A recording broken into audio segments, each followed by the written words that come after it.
자, 숄더 턴은 오른 어깨가 왼 어깨를 제어해야 고정된 머리 위치를 지킬 수가 있대요. 머리 위치를 지킨다는 얘기는 뭐냐면 처음에 숙인 이 스파인 앵글을 유지하는 거겠죠. 근데 여기서 왼쪽을 이렇게 뭔가 회전을 하려고 하면 머리 위치가 바뀌겠죠. 근데 여기서 라인을 지키기 위해서 오른쪽이 비켜주면, 오른쪽이 비켜준 것만큼 양 어깨는 붙어 있기 때문에 왼쪽은 자연스럽게 끌려와서 자연스러운 회전이 되겠죠. 이렇게 기울어지고, 클럽이 길어질수록 스탠스가 넓어지면 오른쪽으로 기울어지겠죠. 그 머리 위치는 뭐냐면 스탠스가 넓은 상태에서는 이 위치가 머리 위치를 지키는 거예요. 이 상태에서 오른 어깨가 뒤로 빠지면 머리 위치 안 움직였죠? 요즘에 인터넷에서 한참 얘기한, 유튜브에 얘기한 뭐 등지고 스윙하라는 패턴이 이렇게 나오죠. 근데 이게 웨지 될까요? 이게? 웨지는 안 돼요. 왜냐하면 요 노란 선이 턴더 숄더 플랜 앵글이에요. 백스윙 때는 요 라인을 따라서 이렇게 올라갔다 내려올 때는 요 라인을 따라서 이렇게만 내려와 주면 이 모든 게 같이 내려갈 수도 있겠죠. 이 선을 따라서 내려오죠.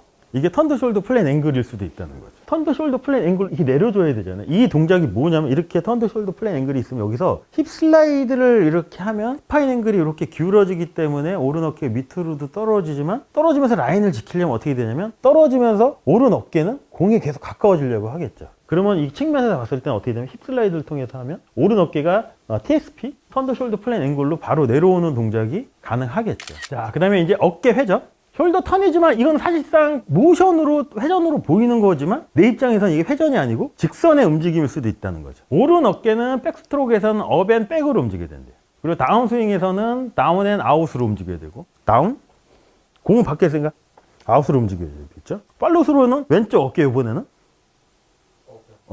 업앤 백으로 움직이겠죠. 이게 회전으로 이렇게 하는 게 아니고 결국은 직선 라인을 지키기 위한, 클럽 샤프트 연장에서 바닥에 있는 라인을 지키기 위해서 방해를 안 했더니 이렇게 움직이는 거잖아요. 자, 숄더 턴은 오른 어깨가 왼 어깨를 제어해야 고정된 머리 위치를 지킬 수가 있대요. 머리 위치를 지킨다는 얘기는 뭐냐면 처음에 숙인 이 스파인 앵글을 유지하는 거겠죠. 근데 여기서 왼쪽을 이렇게 뭔가 회전을 하려고 하면 머리 위치가 바뀌겠죠. 근데 여기서 라인을 지키기 위해서 오른쪽이 비켜주면, 오른쪽이 비켜준 것만큼 양 어깨는 붙어 있기 때문에 왼쪽은 자연스럽게 끌려와서 자연스러운 회전이 되겠죠. 그래서 숄더 턴의 중심은 기울어진 스파인에 위치한 머리래요.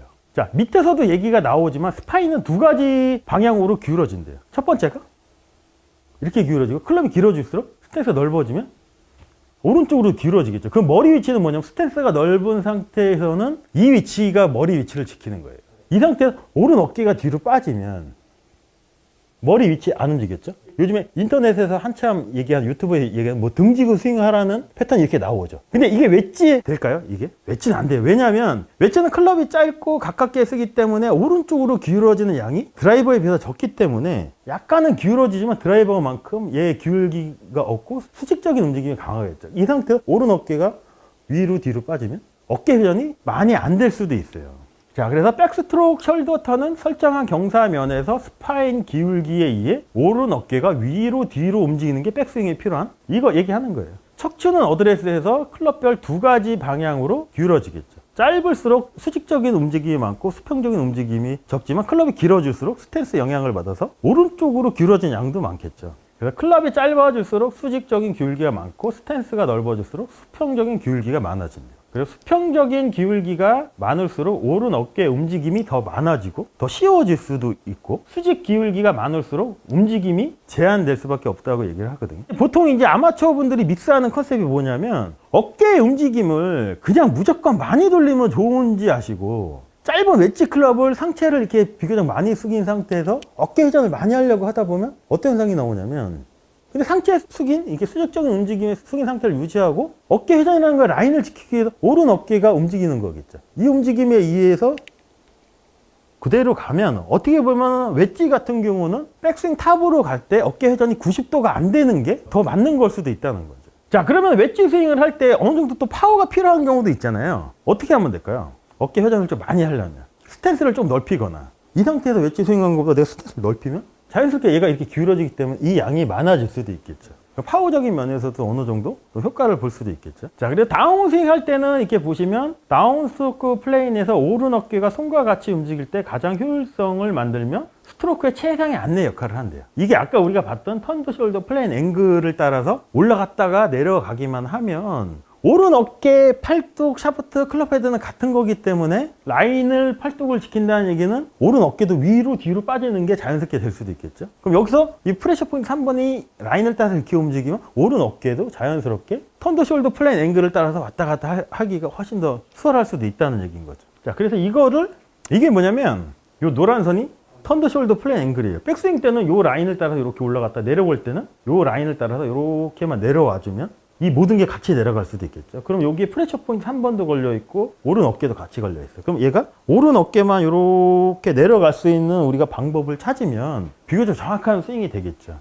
디셈버 스윙도 한번 봐보시면 디셈버 스윙을 이렇게 보는데 이렇게 선이 그렇게 있다고 상상을 하고 이렇게 있다고 상상을 하면 이 선을 따라서 내려오죠. 이게 턴더 숄더 플레인 앵글일 수도 있다는 거죠. 되게 멀죠, 손이. 근데 이 팔뚝하고 샤프트가 얼추 맞고 왼팔하고 요 샤프트도 이렇게 맞고 그러니까 이 클럽이 지면에 안 닿잖아요. 아까 얘기한 것처럼.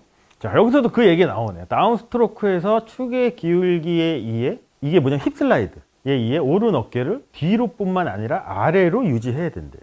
그럼 여기서 백스윙을 이렇게 했으면 오른 어깨를 턴더 숄더 플레인 앵글 이렇게 내려줘야 되잖아요. 이 동작이 뭐냐면 이렇게 턴더 숄더 플레인 앵글이 있으면 여기서 힙 슬라이드를 이렇게 하면 스파인 앵글이 이렇게 기울어지기 때문에 오른 어깨 밑으로도 떨어지지만 떨어지면서 라인을 지키려면 어떻게 되냐면 떨어지면서 오른 어깨는 공에 계속 가까워지려고 하겠죠. 그러면 이 측면에서 봤을 때는 어떻게 되냐면 힙 슬라이드를 통해서 하면 오른 어깨가 TSP, 턴더 숄더 플레인 앵글로 바로 내려오는 동작이 가능하겠죠. 뒤라는 얘기는 뭐냐, 백스윙을 이렇게 했으면 힙 슬라이드를 했으면 여기가 앞이고 여기 뒤잖아요. 그럼 여기서 첫 번째 움직이는 게 뭐냐, 힙 슬라이드는 밑으로 가고 그 다음에 아래로 내려가야죠. 그래야지 여기서 얘가 다운이 되는 거겠죠. 그 다음부터는 이제 두 번째 방향, 3천 임팩트 두 번째 방향이 여기서는 오른쪽이 공에 가까워지는 아웃이 되는 거고 이렇게 움직일 수도 있겠죠. 이 스파인 앵글이 어떻게 움직이는 거 이렇게 가는 거잖아요. 이렇게 백스윙을 이렇게 오른쪽에 빠진 상태에서 스파인 앵글이 기울어지면 이런 것도 있었잖아요. 뭔가 뭐 이렇게 하는 거 그게 이제 이거일 수도 있어요. 근데 그 어깨로 하는 게 아니라는 거죠. 중요한 거는